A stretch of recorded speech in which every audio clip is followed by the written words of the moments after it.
Salut à tous et bienvenue dans cette nouvelle vidéo réaction. Aujourd'hui, on plonge dans les propos ahurissants d'Emmanuel Macron sur l'affaire Betaram. Accrochez-vous, ça risque de vous faire bondir. Ce samedi 22 février, en marge du Salon de l'Agriculture, Macron a décidé de soutenir François Bayrou dans l'affaire des violences à Notre-Dame de Betaram. Mais attention, ce qu'il a dit va vous laisser sans voix.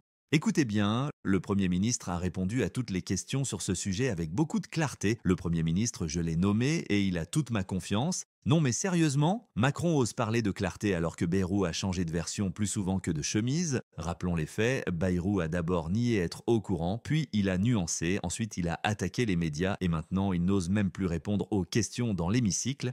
Le pays attend des réponses et vous faites le choix irresponsable du déni et du silence. Depuis mardi, toutes vos déclarations ont été contredites par de nombreux journalistes, par un juge d'instruction, par un gendarme enquêteur, par des victimes de Betaram et d'anciens professeurs de l'établissement, par vous-même qui avez changé par 3 fois déjà votre version.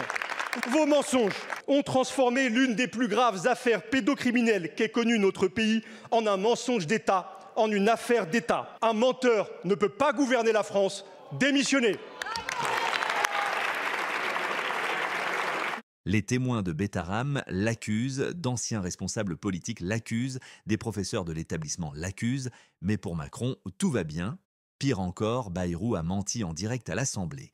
On lui pose des questions précises, il bafouille, s'énerve, fait diversion, et quand ça chauffe trop, il envoie Darmanin parler à sa place, et Macron trouve ça clair. Comme le disait si bien George Orwell, le langage politique est conçu pour rendre les mensonges respectables et le meurtre acceptable et pour donner une apparence de solidité au vent. N'est-ce pas exactement ce que fait Macron en ce moment? Macron se moque de nous, non?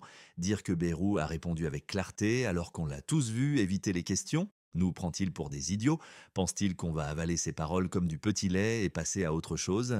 Il dit aussi qu'il a toute ma confiance alors que Bayrou est accablé par des témoignages qui contredisent sa version des faits. C'est quoi le message? Que quand on est un proche de Macron, on peut mentir, esquiver la justice et rester en place. Macron va maintenant devoir assumer ses propos. Veut-il défendre l'indéfendable? Bayrou est acculé, il ment, il fuit et Macron le couvre. C'est honteux. Certes, Macron dit que ce n'est pas à lui de faire le travail de la justice.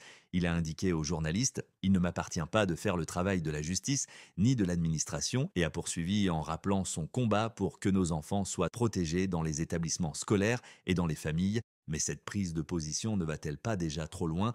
N'est-ce pas une ingérence dans le processus judiciaire? Dites-nous en commentaire ce que vous en pensez. Comprenez-vous la prise de position du chef de l'État dans cette affaire? Merci d'avoir regardé cette vidéo, n'oubliez pas de liker et de vous abonner à notre chaîne pour ne rien manquer de nos prochaines vidéos. À très bientôt.